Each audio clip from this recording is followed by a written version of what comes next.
మీకోసం అని చెప్పేసి ప్రత్యేకించి షూట్ చేస్తున్నాను. చూడండమ్మా, ఇది మొత్తం మనకి ఆర్కిటెక్చర్ ఆఫ్ 8085. సో అయితే వీటిలో మనకి డిఫరెంట్ బ్లాక్స్ ఉన్నాయి చూడండి.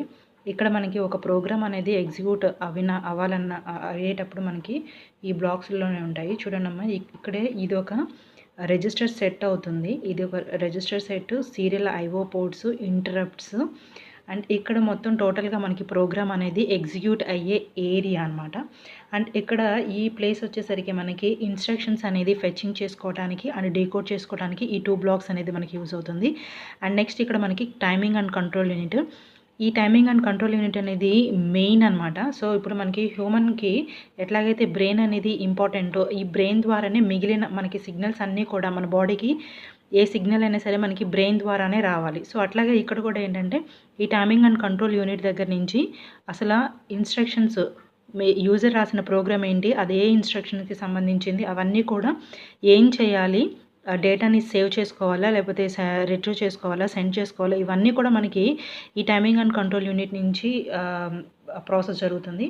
సో చూడండి అమ్మా, ఇక్కడ మనము ఈ మొత్తం ఈ ఆర్కిటెక్చర్ గురించి మనం డీటెయిల్గా తెలుసుకోవాలంటే యాక్చువల్గా నేను ఇక్కడ బ్లాక్ వైజ్గా చెప్పట్లేదు. అసలు ఒక ప్రోగ్రామ్ తీసుకొని ఆ ప్రోగ్రామ్ని ఎలా ఎగ్జిక్యూట్ అవుతుంది, ఈ ప్రాసెస్ యూజ్ చేసుకొని ఆర్కిటెక్చర్లో ప్రోగ్రామ్ కంప్లీట్గా మనం తీసుకున్నాం అంటే యూజర్ తీసుకున్న ప్రోగ్రామ్ మొత్తం కూడా ఎలాగా ఎగ్జిక్యూట్ అవుతుందో చూద్దాం.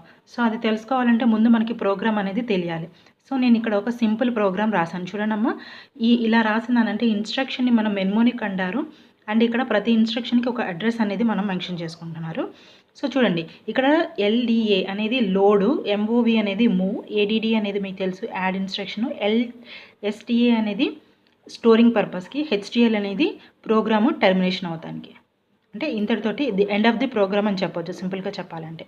సో ఇక్కడ చూడండి అమ్మ, ఫస్ట్ నేను LDA 2050. So 2050 is an address and LDA is load accumulator. Okay, సమ్మెక్స్ ఇక్కడ నేను అడ్రస్ ఎంత ఇచ్చాను, 2050 అనే అడ్రస్లో ఉన్న వాల్యూని నేను అక్యుములేటర్లోకి లోడ్ చేశాను.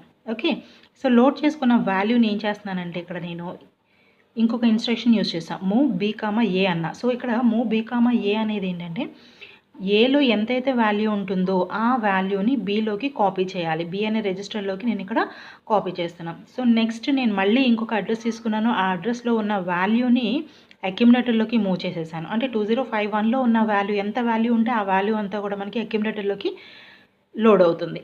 నెక్స్ట్ తీసుకున్న ఇన్స్ట్రక్షన్ యాడ్ B. సో మీకు ఇది తెలుసు, యాడ్ B అంటే ఏంటి, ఇక్కడ మీనింగు అక్యుములేటర్లో ఉన్న వాల్యూని అండ్ B రిజిస్టర్లో ఉన్న వాల్యూ రెండు యాడ్ అయ్యి వచ్చిన రిజల్ట్ అక్యుములేటర్లోనే స్టోర్ అవుతుంది.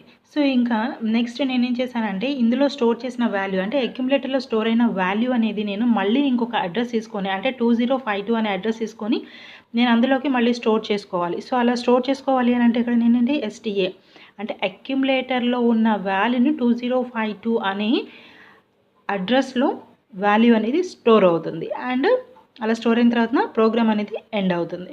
సో ఇది నేను ఒక ప్రోగ్రామ్ అంటే ఒక యూజర్ రాసిన ప్రోగ్రామ్ అయినట్లయితే ఈ ప్రోగ్రామ్ అనేది ఎలా ఎగ్జిక్యూట్ అవుతుంది అంటే మనం తీసుకున్న ఈ ప్రాసెసర్ అనేది అసలు ఏం చేస్తుంది, స్టెప్ బై స్టెప్ ప్రాసెస్ ఏంటి అనే దాని గురించి నేను ఇప్పుడు మీకు డీటెయిల్గా ఎక్స్ప్లెయిన్ చేయాలనుకుంటున్నాను. అది కనుక తెలిసినట్లయితే మీరు ఈజీగా ఈచ్ బ్లాక్ గురించి మీరు ఎగ్జామ్లో ఈజీగా రాసేయగలుగుతారు. సో చూడండమ్మా, ఇక్కడ ప్రతి ఇన్స్ట్రక్షన్కి ఒక అడ్రస్ అనేది ఉంటుంది. సో నేను ఒక మెమరీ లొకేషన్లో ఈ యొక్క అడ్రస్ అనమాట. సో ఇక్కడ ఒక మెమరీ లొకేషన్ తీసుకున్నాను. ఈ మెమరీ లొకేషన్స్లో అడ్రస్లో చూడండి 200 అనే అడ్రస్లో ఫస్ట్ ఇన్స్ట్రక్షను, 2003లో సెకండ్, 4లో అట్లాగా నేను మీకు కొంచెం క్లియర్గా ఉండాలని చెప్పేసి నేను ఇలాగ రాశాను. సో నెక్స్ట్ చూడండి అమ్మ, ఈ ఇన్స్ట్రక్షన్లో చూడండి లోడ్ A 2050 అన్న, అందులో సమ్ఎక్స్ 05H ఉంది అనుకుందాం. అంటే ఇక్కడ మనకి అక్యుములేటర్లోకి 05H అనే వాల్యూ లోడ్ అవుతుంది అండ్ ఇక్కడ వచ్చేసరికి అక్యుములేటర్లో ఉన్న వాల్యూ బీలోకి మూవ్ అవ్వాలి, కాపీ అవుతుంది కాబట్టి అక్యుములేటర్లో 05 ఉంది కాబట్టి బీలో కూడా 05H అనేది కాపీ అయింది. నెక్స్ట్ 2051. సో 2051లో వాల్యూ ఎంత ఉంది అండ్ అందులో ఉన్న వాల్యూ అక్యుములేటర్లోకి మూవ్ అవ్వాలి కాబట్టి అందులో ఉన్న వాల్యూ ఎంతమ్మా 06H. ఆ వాల్యూ అనేది అక్యుములేటర్లోకి లోడ్ అయింది. లోడ్ అయిన తర్వాత A+B జరుగుతుంది. సో A+B ఎంతమ్మా 0.5 + 0.6H ఈజ్ ఈక్వల్ టు ఎంత వస్తుంది 0BH. ఈ వాల్యూ అనేది అక్యుములేటర్లోకి స్టోర్ అవుతుంది. సో అక్యుములేటర్లో స్టోర్ అయిన వాల్యూ అగైన్ ఇక్కడ మనకి ఎక్కడ కాపీ అవ్వాలి, ఎక్కడ స్టోర్ అవ్వాలంటే 2050 అనే దానిలోకి మనకి BH వాల్యూ అనేది మూవ్ అవ్వాలి. సో దీంతో మనకి ప్రోగ్రామ్ అనేది ఎండ్ అయిపోతుంది. ఓకే, ఇలాగా మనకి జరగాలి. సో ఇలాగ జరగాలి అని అంటే చూడండి, ఫస్ట్ స్టెప్ ఏమవుతుందంటే ఫస్ట్ ప్రోగ్రామ్ కౌంటర్ దగ్గరికి వెళ్తుంది. ఏదైనా సరే యూజర్ అనేవాళ్ళు ఒక ప్రోగ్రామ్ని రాసిన తర్వాత ఆ ప్రోగ్రామ్ అనేది ప్రాసెస్ అంటే ఎగ్జిక్యూట్ జరిగేటప్పుడు ఫస్ట్ మనకి ప్రోగ్రామ్ కౌంటర్ దగ్గరకు వస్తుంది. సో ఈ ప్రోగ్రామ్ కౌంటర్ ఏం చేస్తుంది, ఇట్ హోల్డ్స్ ద